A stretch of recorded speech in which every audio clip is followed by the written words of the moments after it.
Hi guys, magluto tang pagtagsikan menu ang pansit bihon. So nagutang ko gamay mantika tangan sa garlic and onion.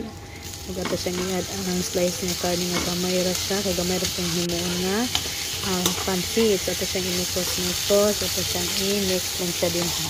Kadapon nato na siyang garlic o kadaghan ng garlic ug onion and tangan siya salt and black pepper adun ato siyang imikos-mikos. Ayan siya, hantod nga mo brown siya guys.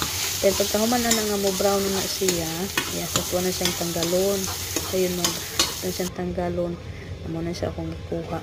And then nagbutang ko og onion ug garlic kay nga ako amang lutuon ang vegetables nga carrots ug pizza itong i-separate itong sa hot cooking. Ay pag-add nato sa ito ang karne.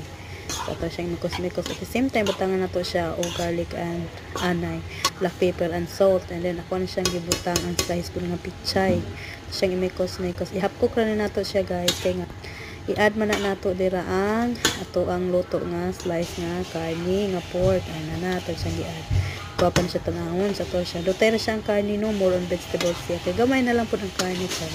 Bitaw. So, ito na siyang imikos-mikos. Ito na siya maluto, ikabalakang aso kasi siguro siya bagulbo lang aso. Ay, so, niya. Tangutangan ko siya og onion guys para guwapa siya.